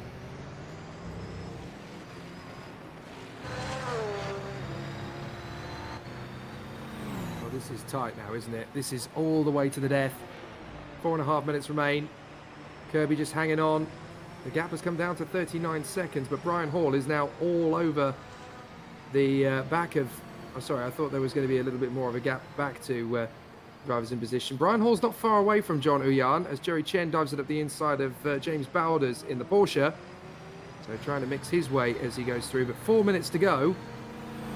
And what are we now? We're on lap 43, so I would estimate actually we might be able to stretch it to lap 46, possibly, depending on when Dan Kirby's going to come through and hit the line. But certainly, what an aggressive strategy from CMS Pro. They really had to turn the tables to try and work their way further forward. They've been able to do that with an aggressive 1 pit stop strategy. But Kirby and Huyan have to face the music here, and even though they've got a big lead, they may not finish with 1 because the likes of Hall, Graff and Smith might suddenly start to reel them in. It's interesting, only 2 drivers now have done that 1 stop as well. Dan Kirby and Peter Mayer are the only 2 to have done this on 1 stop. I still do believe, though, that for Dan Kirby, he should come in, just even if it's for just a quick splash. If they just throw the petrol at the car while it drives through the pit lane, I think that'll be enough just to get it to the end of the line here, because I think they're playing a very, very dangerous game there. Is Jerry Chen really pushing it through the corners here, giving it all he can, but it might not. It's certainly not looking like it's going to work out for him. But there's no there's no harm in trying, and of course he's going to throw it all at him here in the last 3 minutes of the race here. He said anything can happen. Maybe the teams in front of him got it wrong as well and miscalculated their fuel mileage as well. Because of course we might be racing online, but we try and make it as real as possible, which includes fuel management, tyre management as well, and they can be quite strict as well. If you just miscalculate it by just fractions, you will run out of fuel, and we've seen it before. We've seen drivers essentially just cross the line on fumes because they miscalculated by the slimmest of margins. We even see drivers lose it as well towards the end of the race there because they just didn't get the fuel mileage numbers correct at all. So hopefully for Dan Kirby, the team of CMS Pro have nailed it down to a T in his Toyota GR. There's Jerry Chen through the final corner with just over 2 minutes remaining here, Jake. We've got the number 23 car in again. The Joaquim Corday car is in for the 4th time now. And Peter Meyer has come in as well. Now, this is definitely interesting for Dan Kirby because that would be Peter Meyer's 2nd pit stop. When the screen ticks over and tells us that, there we go. So only 1 car left of Dan Kirby. Jake, do you think it's a wise decision for him to come in now to just get a slight top up there of fuel? Or do you think he's got it all correct here to walk away with a victory with just 1 stop? It's a tough one, isn't it? It's very much running the gauntlet for Dan Kirby. But if he lifts and coasts for the next lap and a half, then he might just be able to breeze across the finish line with even a couple of seconds to John Uyan. But this is really running the gauntlet. He did manage to get it right in the first stint. But obviously things have got different to around the circuit since that point, because obviously there's more rubber laid down on the road. But be careful not to lose too much ground. In fact, Dan Kirby may well opt to go for that 1 splash and dash pit stop as Jerry Chen works his way through. I mean, if it was me, I would play on the side of caution, especially when you're looking at a potential victory. But then I'm not Dan Kirby. I don't know how confident I can be in that car to get out onto the circuit and make up for lost time. I also don't really know how big a gamble it's worth taking when he's currently leading and he can just cruise and leave it like 3-4 seconds per sector before the end of this race and still get the victory. But certainly Dan Kirby has decided against a fresh box, so he's obviously decided to go for the finish line of this one. It's not easy. It hasn't been easy since the start, but I think a lot of people might have said that even Dan Kirby is going to have a bit of a tall order to get the race win today. It will be great to watch him on his home lap stretch. Jerry Chen is working his way back up the order in the hope that he can finish up the season in a competitive position, but he's got so many drivers around and ahead of him. But he doesn't throw the toys out of the pram. He does it properly. The time has run down to 0, so now it's all going to be about Dan Kirby coming through to take the checkered flag here in the Virtual World Sports Car Championship season finale on the Bahrain International Circuit. And for Dan Kirby, this is the moment of truth. He's been working all the way through the season. He has come very, very close several times to putting off the result like this one. It's a big gamble to go on long on the tyre stint, but Dan Kirby is going to come through to take the checkered flag this time by the race has run down to 0. He is in the 2nd sector, Dan Kirby, at the moment, so he can't be too far away from the likes of Jerry Chen. What a way to round out the season. So just as you said that we struck 0, he went across the line just before you said it. Now this is very, very crucial because he's stuck in a lot of traffic, and I noticed on the last lap he was slowing down. He was slower in Sector 2 and Sector 1 compared to other hypercars here, so he was saving fuel, and it doesn't appear that he's pushing as much as, say, others are at the moment. He was 0.6 of a second slower through the first sector, and not just because of traffic. I think he is lifting and coasting as much as possible. I think he has just enough fuel to make it through here. This is very, very interesting. He's coming to the end now of Sector 2 at the moment. Jerry Chen is really pushing it, and actually Jerry Chen is right in front of him because you can just see in the tail end, just behind him there, is the race leader of Dan Kirby. So Dan Kirby is going to come through. He weaves as he comes down the main straight. Dan Kirby is going to take the checkered flag. He takes the win. Brilliant run from Dan Kirby. And it's job done for the CMS Pro Toyota boys. That was a brave gamble and a tough tactic to try and make work. but he really did manage to get the most of it there after such a tough race. Sadly, we're looking at the wrong car here. We really should be looking at Dan Kirby in the CMS Pro Toyota, having come through to take the victory in fine fashion. But what a sensational run it has been. There is Dan Kirby, who has actually got to a stop on the exit of the chicane now as well. So there's a few drivers still to come through. John Uyan will come through second position when he crosses the line.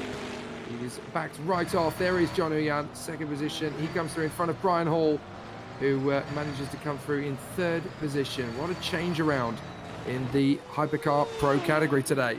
But a great win for Dan Kirby. Yeah, it certainly was. I wonder if he ran out of fuel just there on the chicane at the beginning there of Sector 1.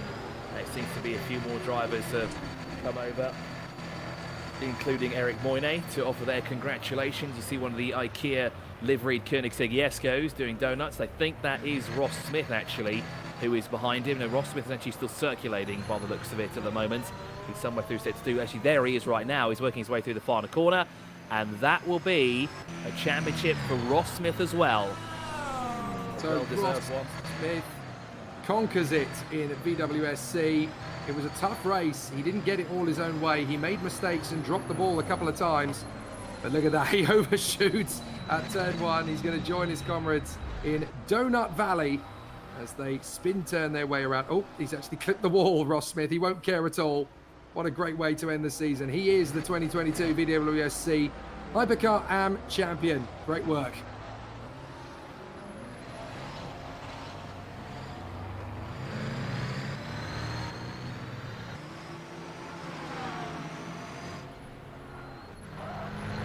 Well, obviously, you can see Jamie Zaleczki there, who's been collected by one of the Koenigsegg's. He's also a champion as well because, of course, he secured the GT AM there. Sorry, Jake, to cut you off. But, of course, he's also happy about that, doing his own donuts. Maybe not too happy about being slammed at the door. But then again, it is the end of the race. It is time to celebrate.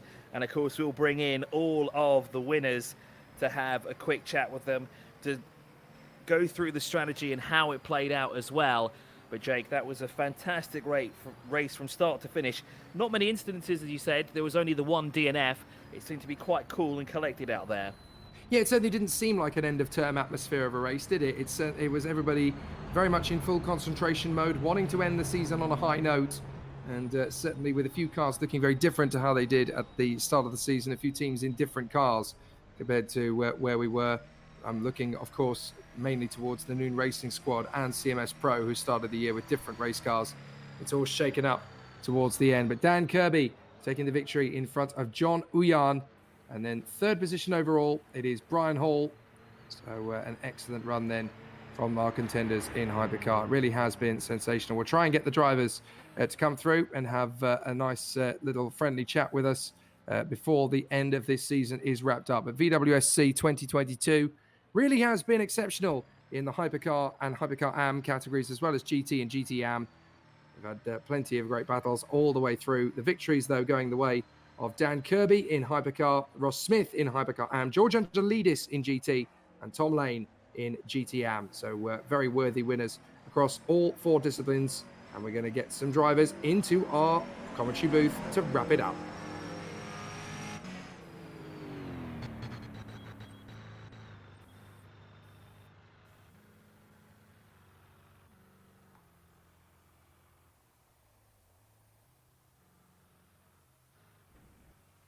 Well, it's been a fantastic end to the season, but Ross Smith is going to come and join us in. Ross, that looked pretty stressful all the way through to the end there here at Bahrain. What a great final race to end the season. It was always going to be tough and very, very nail-biting to the last, but what a way to finish it off. That must be such a relief.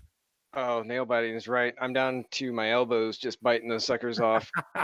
That opening stint was just madness. I couldn't believe nobody had a major incident or anything in there, but that was amazing. So talk us through how things have ended up, because it was always going to be very, very tight, but you had lots of opposition all the way through that when you were mixing it up with Overton, with Chen, and with Rain Hutchison towards the end of the race there. I mean, you had mistakes, but then so did they. Everybody was really giving as good as they got. Yeah, and I think that was really the crux of it, is who could kind of get fed the best luck and get themselves in a better position. And just coming off of Thursday's race, I knew that a little bit of undercut on that second stint would be the ticket. And the Porsches can be quick, but they do burn up a lot of fuel. So if we were targeting for in front of them, obviously they blew us away in qualifying. So we said, all right, we'll just settle in. And then there was the chaos at the start, but got pretty lucky. The strategy worked out, and the middle stint was pretty much open air and didn't really have any complications whatsoever. And then right towards the end, there's Wayne and Matthew in my mirror. I'm like, where is this dark horse coming from? But fortunately, we ran out of laps before they were able to get up on me, and that's it.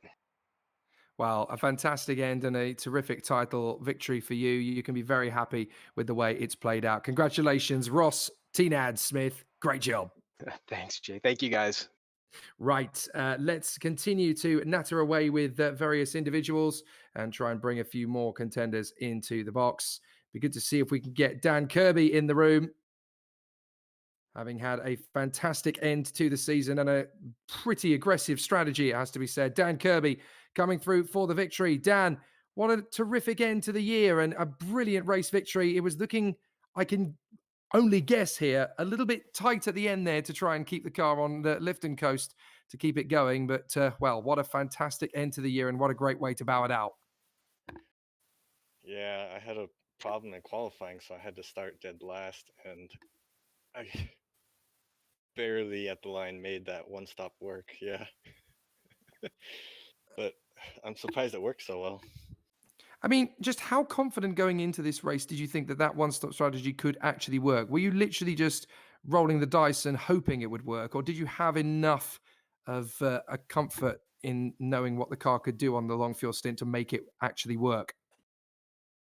In my practice, it looked like really borderline, like I wouldn't make it, but I figured in race conditions, you kind of like going a slightly slower, saving a little more. And yeah, as it turned out, it was barely good enough. Well, it's just fantastic to watch. Chris, I don't know if you have a question or two for Dan Kirby, our race winner. It was really only for the strategy. How close were you on fuel mileage there? I think I had like half a liter of fuel as I crossed the line. So you were very close. If there was more time on the clock, you would have had a serious problem. Because looking at it, it kind of seemed to be it was a 2 to 3 stop strategy, but you seem to have played it out with just one. So hat tip to you there. You've learned a lot from Tom Lane because he's been the master at doing one-stop strategy so far in most of the races we've been doing here. He did it on 2 and everyone else followed suit except for you. And I was predicting that you may be running a little bit low there, especially when you got towards the end there. You started to slow up a bit. Now, I presume that was for lifting and coasting, or was that because of traffic? Yeah, a lot of lift and coast. I was borderline. I think I crossed the line with 10 seconds left, so I knew like I had to save for that extra lap from like several laps earlier. So yeah, I was doing a lot of lift and coasting towards the end there. Wow, was genuinely exciting to watch. We had a ball watching it happen. So congratulations and many thanks for everything that you gave us there. Terrific stuff. Thank you. Yeah, thank you guys. Right, we've got 1,000,001 people waiting in the booth to come through and join us. So we'll try and get some more of them. We obviously only have enough time for a handful of drivers to come through. I wish we had time for everybody. But George Angelidis, we'll bring him in, having taken the victory, of course, in the GT category. George, that was a tough race. Multiple different leaders going for it up at the fast end. But I'll tell you what, that looked like you just about managed to keep it favorable. Yeah, thank you. This is my first win in 52 races. And the first one in VWSC. So it's very, very special. I also lapped the entire GT field. That was leaving nothing on the racetrack, basically. The race was seeming tough in the beginning. Brandon had the pace on the straights that we knew of, and I was better in the corners. I knew that you would have to take tires because you would burn them really quick. So it was kind of a game of strategy. But what ended happening was that he lost it, I think, in turn 11 or 12 before the uphill S's. and then I managed to overtake him and built a gap that was keep increasing. And then when I saw that he, in the second stop, tried to make up time, he didn't take tires. I knew that basically the race was mine, because he would not make it without changing tires. So, yeah, really happy about that one. Very many thanks to the team, to the organizers, to you guys for the booth for the season. It's been great. Also, Teams Championship with John Mayer, so that's super cool. And going to the next one. Fantastic. A wonderful way to get a victory after 52 attempts, and a great way to bow out of the season, George. Congratulations. Great job. Thank you very much. Right. We've got time for, oh, goodness me. We've probably only got time for one or two more, I would say. Who should we bring into the booth, Chris? Obviously, we need to have relevance. I would say, yeah, I think you're absolutely right. Jamie Zalewski, definitely worth having a round off of our program broadcast here. Jamie, 2022 was always going to be tough, and it was always going to be nail-biting to the last, but what a way to end it here. And Jamie, you have managed to get the job done as far as the title is concerned after a very tough race battle. How do you feel? I feel great. I feel like the libations here soon are going to be excellent. Shout out to Tom and the Trash Pandas for keeping me on my game. And that was a tough fought season, man. I thought we were out of it multiple times, and then we just kept clawing back. Well, let's talk about this last race of the season briefly, because there were a lot of drivers out there making mistakes, yourself included. It was not going to be a perfect race for anybody. Just how difficult was it to keep your head when everyone was dropping the ball? Yeah, I knew it wasn't going to be a clean race, at least for me. I can't stand Bahrain. It's just not one of my favorites. But I knew as long as I had a podium, I was good. And looking at practice and qualifying times, I felt pretty confident that as long as I just kept it, 75% of the way under me, that I was going to be able to hold it off. And I couldn't hold, I think it was Mike Bice off behind me, so I switched up strategy, threw it in safety car mode, and saved a ton of fuel just to get a little splash and go there at the end and ensure that there was no way I was going to fall off the podium. Well, just a genuinely exciting I had a feeling final. You were doing that. Yeah. Chris Sorry, was, Jake, Chris was coming through. That question as well. It was I noticed that you were trying to do it on one-stop strategy because you left your first pit stop till very late in the session. You were going towards that 40-minute mark along with Dan Kirby, and now you just answered the question I was going to ask you. Do you think you could have made it on that one pit stop? Had I started from the green flag, I think it may have been extremely close. For that first pit stop, I stopped in my stall and I had half a liter left in the tank. So I don't know if I could have done it on one stop. That really made me nervous. I was just focused on making sure to get just a sub 10-second stop to get in and out real quick. Well, a fantastic and fascinating end to the last race of the season then for you guys. You've had an amazing run. And, well, what a fantastic way to end the year. Congratulations, Jamie, and hopefully there is more to come going into 2023. Good job. Cheers. Thanks, guys. Yep. Looking forward to see you again. Hope to bring the battle back in Pro next year. Excellent stuff. Great to hear from our contenders. I don't know if we've got any more time because we've got 4 drivers still sat in the booth. I think we should probably say a massive thanks to the 4 drivers that are hanging in there. Matthew Overton, John Ouyan, John Meyer, and Jerry Chen. They were all giving us fantastic entertainment. But what a way to wrap up the season, Chris. It's been so competitive here in Bahrain.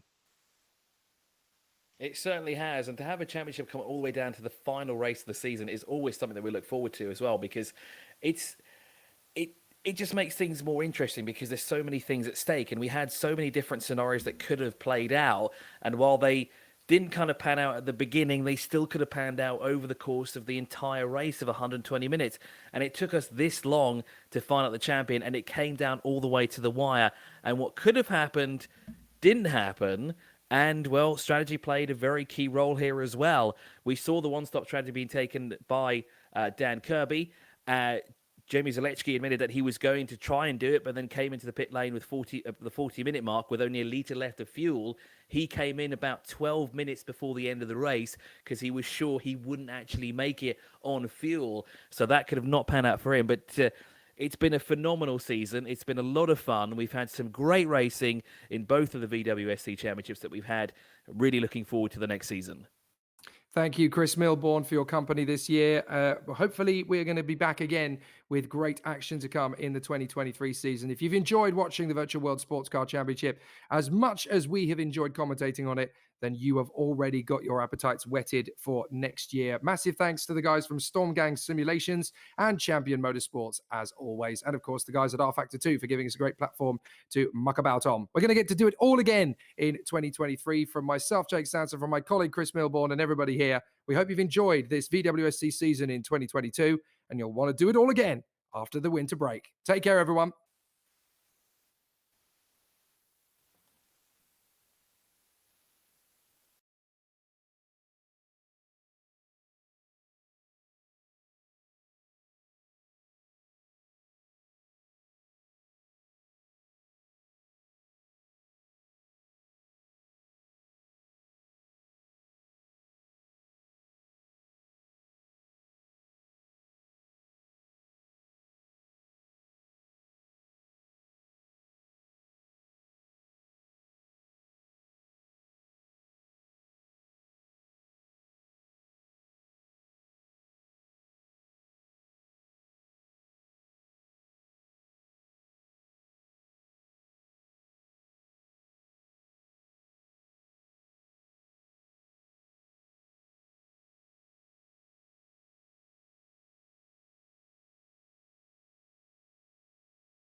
Okay, so bonus round.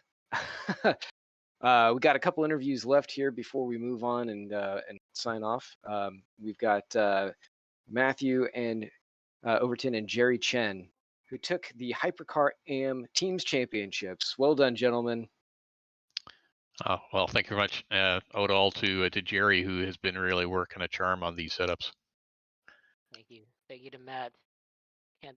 Couldn't have done it without him with my crazy, ridiculous inconsistencies. We just had some awful luck throughout the series. I mean, had great pace, looking really good, and then it just always seemed to be something that tripped us up, whether it was Monza and an errant GT took both of us through the chicanes, and that was the end of the race, or not being able to race. It just seemed that we were always stuttering throughout the races. Matt, he couldn't race for Le Mans, and I was hopped up on painkillers for 4 hours of Le Mans. Yeah. So to have the results at the end of the series and snag the team championship for the AM side is really satisfying. Great race today. It was so much fun, and have just a marvelous battle with everybody. Hilarious fun. You, Ross, and a lot of the pros as well were mixing it up as we were wandering around the GTs, trying to not mess their race up but stay close in. Yeah, that You won the drivers' championship. You earned it, man. Yeah. You well were done.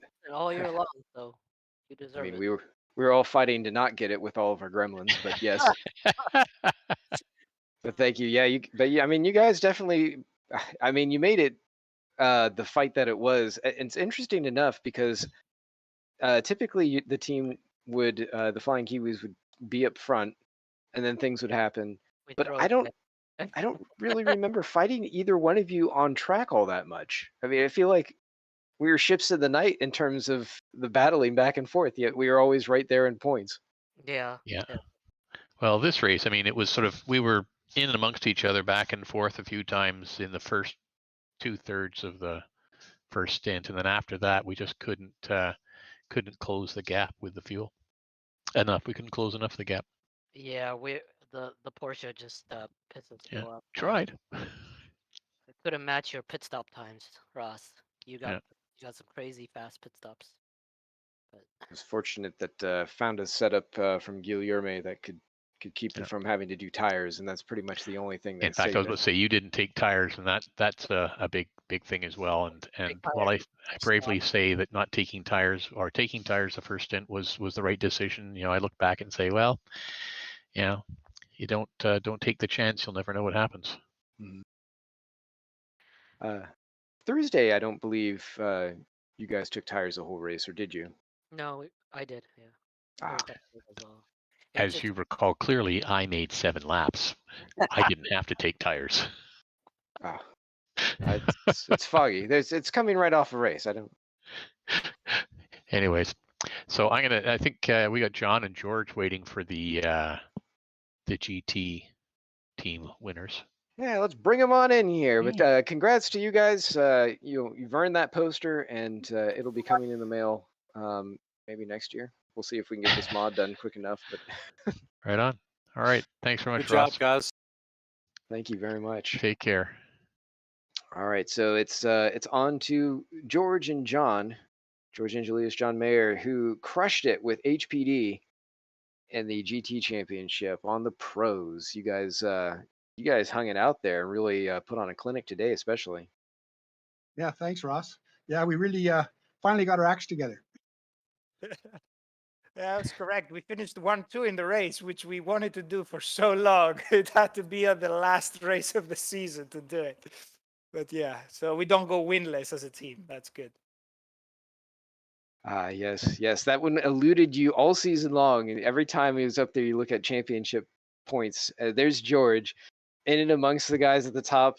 It's just no wins, and it almost seemed like a slap in the face. Just always out of your reach, just right there. Yeah, it was. Yeah, as I said to Jake before, it was a tough race with Brandon. I think his car is much faster on the straightaway, but he suffers on the corners. And this is where we capitalized. I think he had the spin, which basically allowed me to overtake him and build a gap.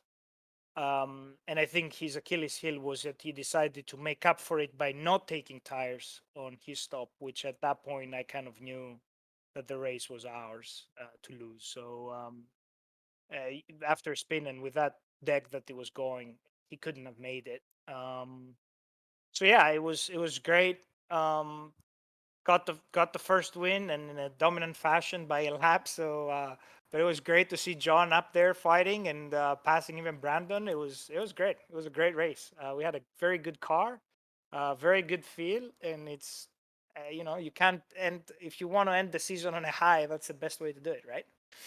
That's it. Yeah, yeah, crushed it. Yeah, the car is not the easiest car to get started with, but once we figured it out, it's a lovely car to drive.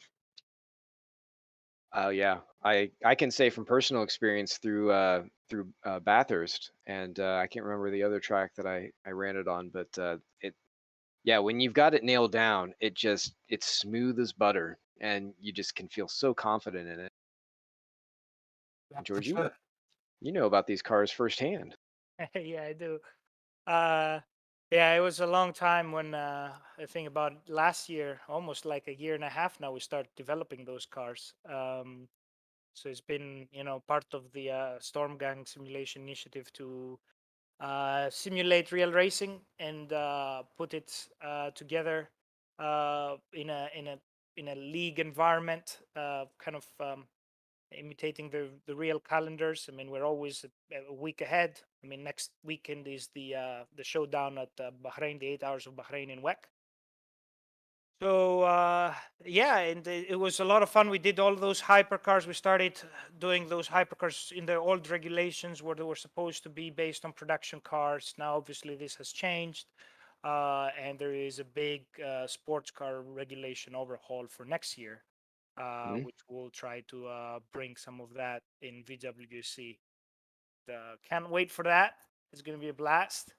A lot of work to be done though for another 1 month and a half. Yes. But get Yes, there. but it'll be all worth it once it's out there and people are running with them because it's going to be exciting. Yeah, certainly hope so.